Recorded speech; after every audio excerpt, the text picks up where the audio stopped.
Olá, queridos alunos, tudo bem? Estou eu aqui de volta para a gente seguir agora com mais um assunto do Direito Civil, pagamento em consignação, né? Uma das modalidades especiais de pagamento, e a FGV adora cobrar essas modalidades. E a campeã é o pagamento por consignação. Por quê? Porque lembra que eu disse que você tem assuntos que são meio que primos, meio que irmãos? Ele é irmão com a ação de consignação em pagamento. Então, são assuntos que caem tanto em forma de peça como em forma de questão. A ação, a peça, é bem tranquila, tá? A parte de direito civil não é complexa, mas muita gente não domina. Então, a partir de agora, você vai começar a dominar. Pode ficar tranquilo com isso aí, tá?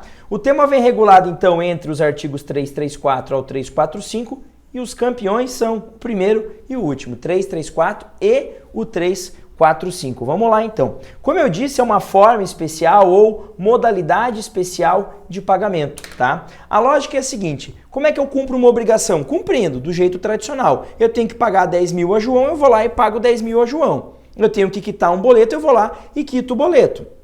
Eu tenho que entregar uma mercadoria, eu vou lá e entrego a mercadoria. Então por que eu vou me fazer lá da consignação? Cuidado! Essa é uma modalidade em que o devedor quer cumprir a obrigação, tá? A gente sabe que normalmente o interesse no cumprimento é do credor. O credor é que quer receber. O devedor normalmente não quer pagar, mas muitas vezes o devedor quer sim pagar para se livrar dos riscos da coisa, dos riscos da mora, né? Por exemplo, eu tenho que te entregar uma mercadoria. Se eu não entrego a mercadoria no prazo e ela vem a perecer, eu vou responder por isso, pelo menos em regra, tá? Agora, se eu te entrego e ela perece, eu me livrei da obrigação. Então, há sim o interesse do devedor em cumprir com a sua obrigação, há sim esse interesse do devedor cumprir com a obrigação. Tanto que eu brinco que quando você tem uma ação de consignação em pagamento, o nosso cérebro ele dá um tilt, né? Ele inverte. Porque quando você pensa em ação judicial, normalmente você pensa na ação do credor contra o devedor. A consignação inverte, é o devedor contra o credor, tá? Agora, por que isso existe? Então, vamos lá. Ó. Olha, essa frase aqui é muito emblemática. É um meio de extinguir a obrigação quando o cumprimento voluntário não se mostra possível por fato relacionado ao credor.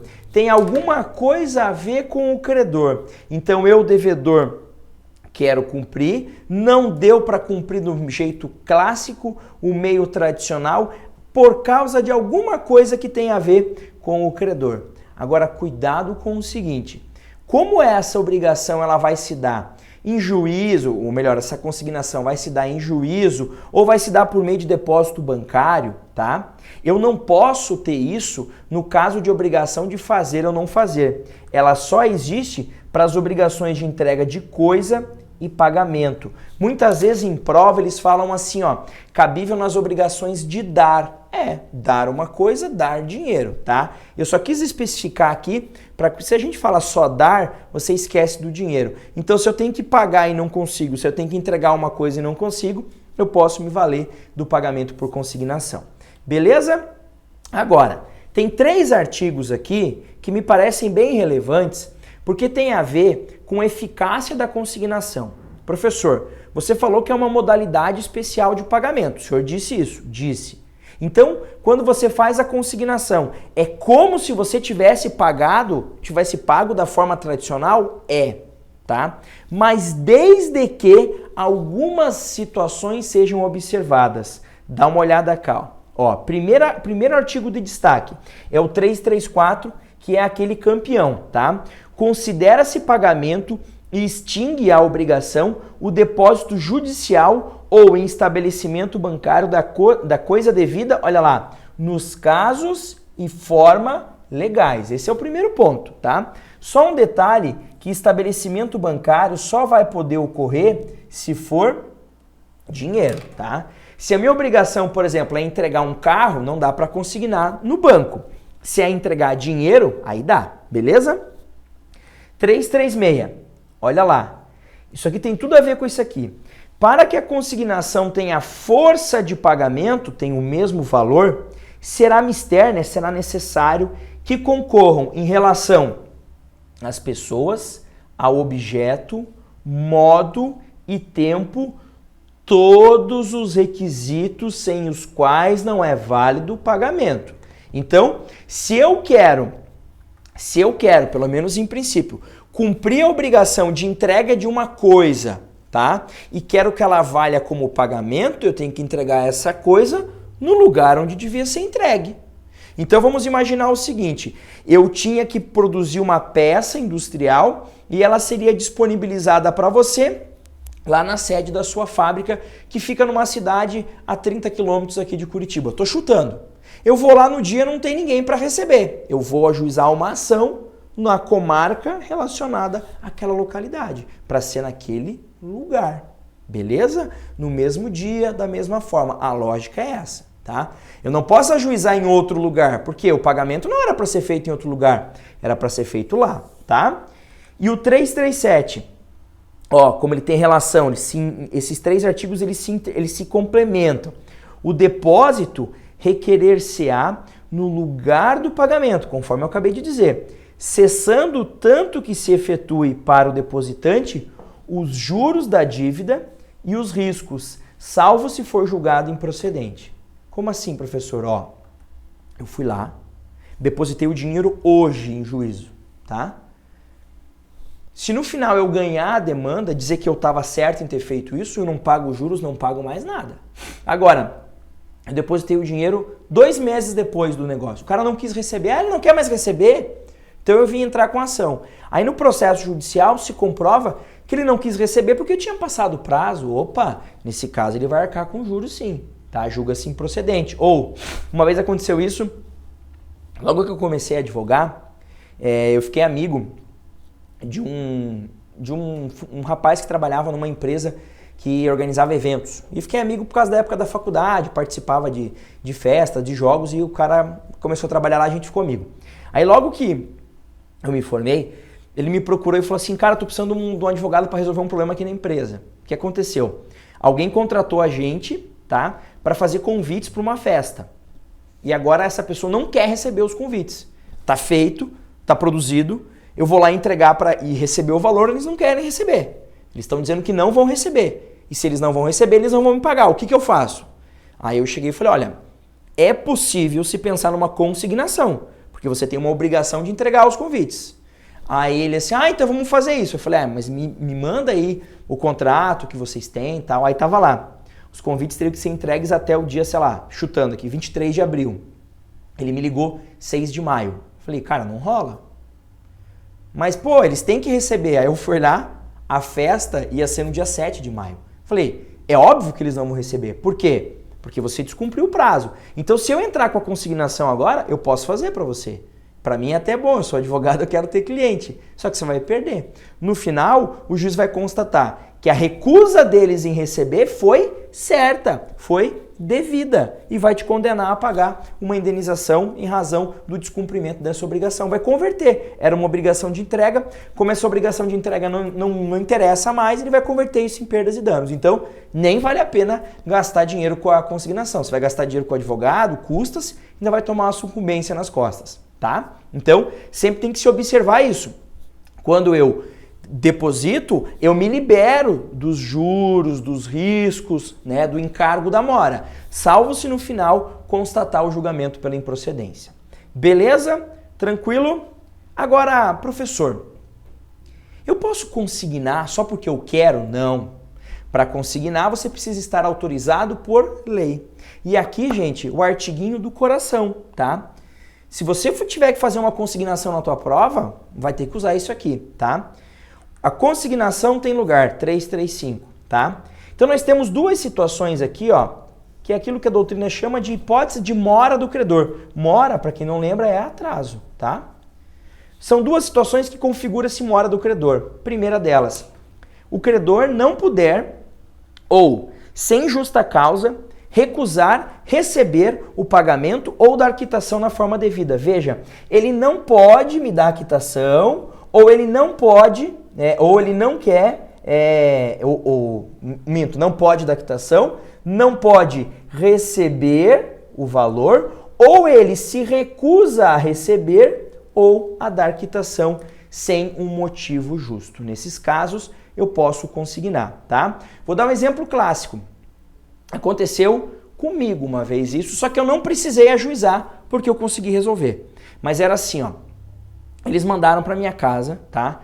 A conta do meu telefone, tá? Aí eu falei assim, olha, me desculpa, mas incluíram aqui um plano, uma prestação, aqui um seguro, um troço, que eu nunca contratei isso daqui, tá?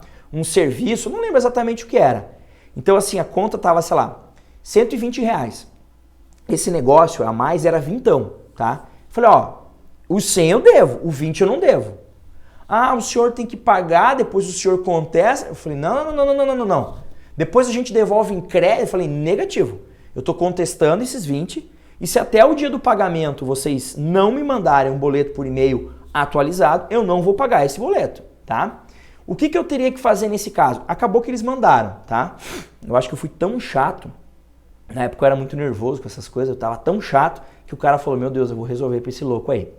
Se ele não tivesse me mandado, o que eu poderia ter feito? Consignado os 100, dito, ó, os 100 eu devo, ponto final. E tô fazendo por quê? Porque ele tá se recusando a receber os 100. Ele não me manda o boleto só dos 100.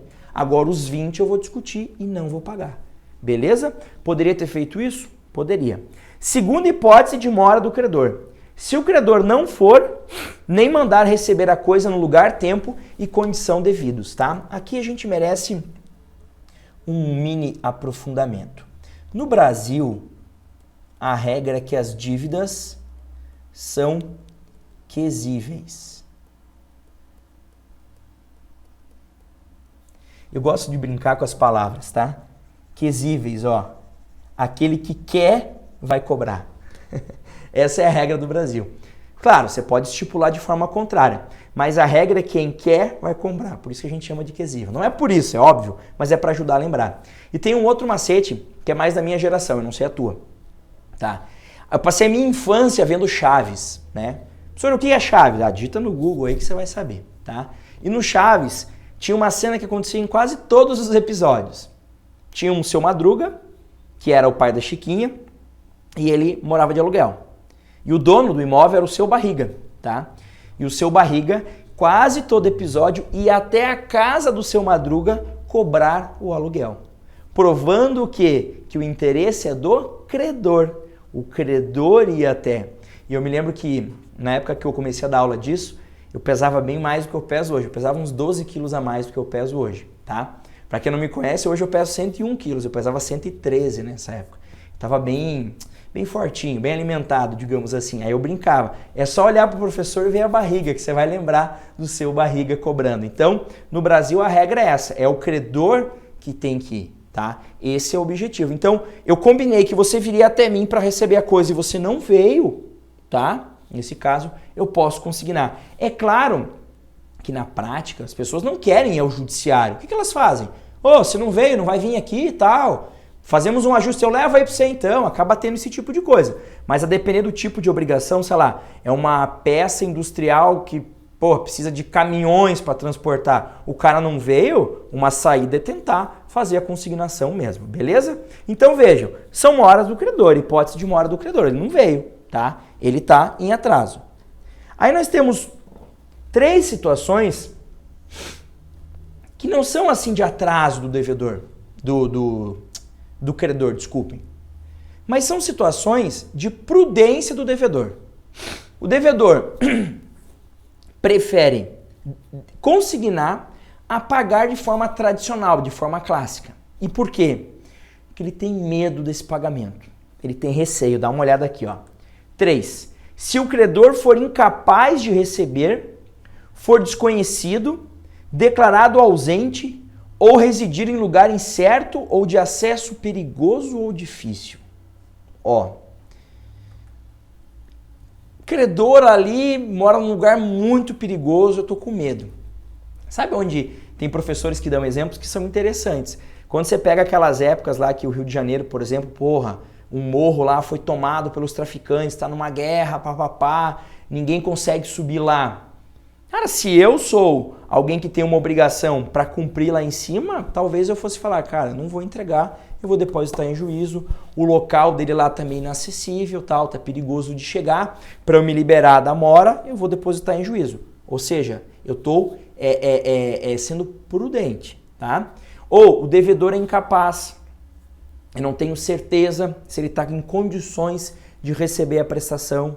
Então, até por uma proteção dele, né? Vai que ele recebe esse bem, mas não está muito bem, né? Não está nos seus sentidos normais. Então, eu deposito em juízo. Ou seja, é a lógica da prudência, né? Então, é mais prudente depositar em juízo do que cumprir a obrigação de forma tradicional, tá?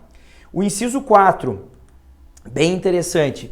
Se ocorrer dúvida sobre quem deva legitimamente receber o objeto do pagamento. Uma vez eu advoguei num caso desse, tá? Era interessante o caso, era assim, ó.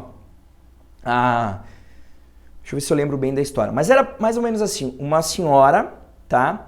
Tinha tomado empréstimo de um amigo, que depois não deixou de ser amigo. Mas o que aconteceu?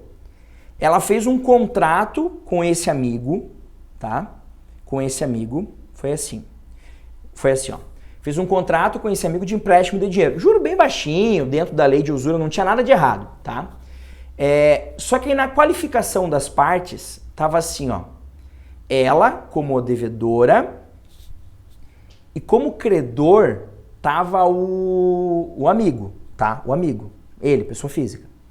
Só que lá embaixo, na hora das assinaturas, tava ela como devedora, aí tinha um campo, assim, credor, o nome da empresa da qual ele era sócio, e ele assinou. Aí quando ela me procurou, ela falou assim, ó, eu tô devendo, mas eu acho que o que eles me cobram é mais do que eu devia, então eu queria entrar com uma ação judicial para declarar o certo, para quitar isso daqui. Aí eu falei, ó, tem um probleminha aqui, tá? Você tá pagando para quem ainda? Eu não comecei a pagar ainda, eu tô desconfiada dos valores, papapá. Falei, ó, então vamos fazer uma consignação para ter certeza se a gente deve para pessoa jurídica ou para pessoa física. Porque qualificou um, assinou a pessoa jurídica, né? Mas por meio da pessoa física. Tá estranho. Qual que é o meu medo? Você pagar para pessoa física, depois a pessoa jurídica vem, peraí, eu que sou o credor. Ah, mas é a mesma coisa? Não é, são coisas diferentes. Ou, pago para a pessoa jurídica, vem a pessoa física e diz, e cadê o meu crédito? Então, nesses casos em que há dúvida, você consigna. O que você faz? Traz os dois para o processo. Ó, pessoa jurídica e pessoa física. Estou depositando. Quem é o credor? Pode ser que um diga, sou eu, e o outro diz, não, não sou eu, beleza, fica para aquele. Pode ser que um diga assim, não, eu sou credor, e o outro diga, eu também sou credor. O litígio vai se desenvolver entre eles. Os dois vão discutir quem é o verdadeiro credor, mas eu já me liberei da obrigação, tá? E a quinta situação, se pender litígio sobre o objeto do pagamento, tá? A dúvida sobre o que deve ser pago nesse caso, tá? E também a quem deve ser pago. Essa questão do litígio pode envolver tanto o que quanto a quem. Deposito, consigno em juízo para não ter problema, tá? Porque quando você consigna, você se libera da obrigação. Você diz, ó, me liberei. De quem é, não sei, tá? Tá aí. Vocês vão se matar, vão discutir e depois um de vocês vai pegar a coisa para si. Beleza? E para finalizar, consignação de obrigação litigiosa, que tem a ver com essa quinta hipótese que a gente falou, tá? Imagine que duas pessoas estejam discutindo a titularidade de uma obrigação. Duas pessoas estejam discutindo quem é o credor de uma dívida, tá? Nesse caso, se no meio do processo a dívida vencer, eles dois, qualquer um deles melhor, pode me chamar e dizer, ó, Guilherme, você que é o devedor, como a gente está discutindo aqui quem é o titular dessa obrigação, quem é o credor, vem, deposita em juízo, se libera da tua obrigação, tá? Quando depositou, você se liberou e nós dois vamos continuar a discussão. No final, quem ganhar vai levantar isso daí. Beleza? Isso acontecia também em situações de tributo, às vezes, né? Esse tributo é devido ao Estado ou ao município? Há aquela discussão entre Estado e município. O devedor fala, eu pago para quem? Deposita em juízo, depois os dois se matam e vai pro credor certo. Qual que é a lógica aqui, gente? Quando você paga para a pessoa errada, você corre o risco do quê? De pagar duas vezes. Pagou pro errado, agora tem que pagar pro certo. Para não correr esse risco, eu deposito em juízo e digo, me liberei. Para quem que eu paguei? Ah, eu tô na dúvida. Os dois vão discutir ali, vão se matar, vão se resolver e o certo vai levantar esse crédito. Beleza? Fechamos aqui então o tema do pagamento em consignação. Excelentes estudos, um grande abraço e até mais.